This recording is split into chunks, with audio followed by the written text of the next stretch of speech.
The perfect being is actually me. I wish that were the case. Let me explain what I want to talk about. In stories, there's this concept of character growth.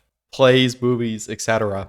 Where along with the plot, that is the beginning, end, and climax, somehow from this, the characters change. Unless it's a Justin Roiland show. The people grow over time, just like in real life, hopefully. Now, I was just thinking today, what's the limit case of this? As in, like, what would the most developed person talk and think like? Somebody who's gone through so many story arcs, so much character development that they've become the perfect being. No more inner conflicts, no more anything. Just done with character development, a completed work. Let me show you the wimpy definition of character growth. Probably written by somebody who is very underdeveloped as a character. It is through loss, hope, sacrifice, change, and a commitment to one's own beliefs that each character rises to their challenge. Okay, loss, hope, sacrifice, and change. We just do that for thousands and thousands of hours to somebody. We put them in a cage. We're gonna lock them in the character development cell. This little cell. They're screaming, "No, please help me! Don't make me grow as a person!" They're rattling the cage. "No, let me out!" And then 10,000 years pass instantly. And they go through that, like, every story known to man, beginning, climax, end, every single thing.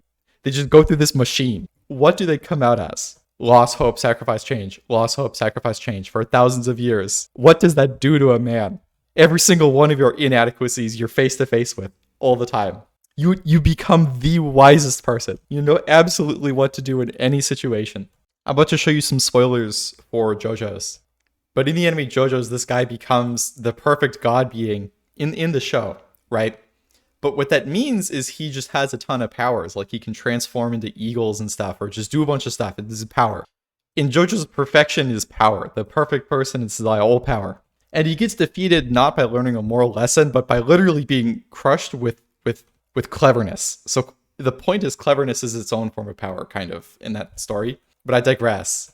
What I'm proposing here is that perfection is something different and much, much harder to define directly. Other than holiness or something, I don't even know. To me, this is obviously wrong. If you're evil like this, I just have to believe you're not being true to who you are on some level.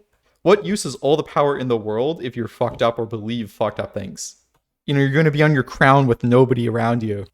I don't know. I mean, you could argue that if you had perfect tyrannical control of reality, you could just make whatever you want happen. You would always get what you want, so you would always be happy. But I just don't think that's true. Like, it doesn't make sense. Do you really think that if somebody could spawn in whatever they wanted and cause anybody around them to say whatever they want, they would be any happier than they are now? I'm not so sure. Ignoring stuff like money. If somebody still has problems after infinite money, then power is not going to help them anymore, right? Even really strong power over nature, like immortality, it wouldn't help with their condition. They don't have this perfection, the kind that I think makes more sense and that this machine would produce. It's like, it's a form of torture. It's like, oh, he's going to enter the good box. Please don't put me in the good box. This is where parents send their unruly children who are just too... It's like reformatory school, a kind of summer camp. I'm going to put Billy in the good box if he doesn't get his grades up. He's like, no, please. Mommy, Daddy. He comes out. Oh, like Jesus version 2. Groundhog Day, the movie, is pretty close to this. If you haven't seen it, you should watch it. Speaking of power, this is something else I was thinking about. Maybe the ultimate power just comes from death, right? Like, maybe there's a third option. I'm going to color the third option brown so you see why in a second. Perfection equals dust. There's this quote from the Bible, "For dust you are, and to dust you shall return."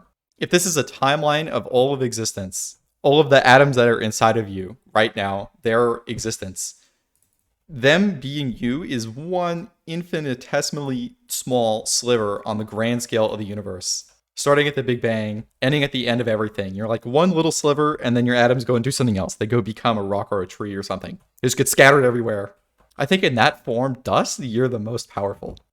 I can say for myself, I would be a lot more powerful as dust. I can't be destroyed or made fun of for being short. You can't fuck with dust. It just sits there. You know, after my cremation, I'm going to be invincible. You're thinking, oh man, we got to get to Cameron. We got to kill Cameron. Guess what? I'm dust. You can't destroy dust. Try to slice it in half, it just makes more dust. In like, you can't touch me after death. I'm invincible. I'm gone. It's like I've gone to another universe. But you can't even, on another plane of existence.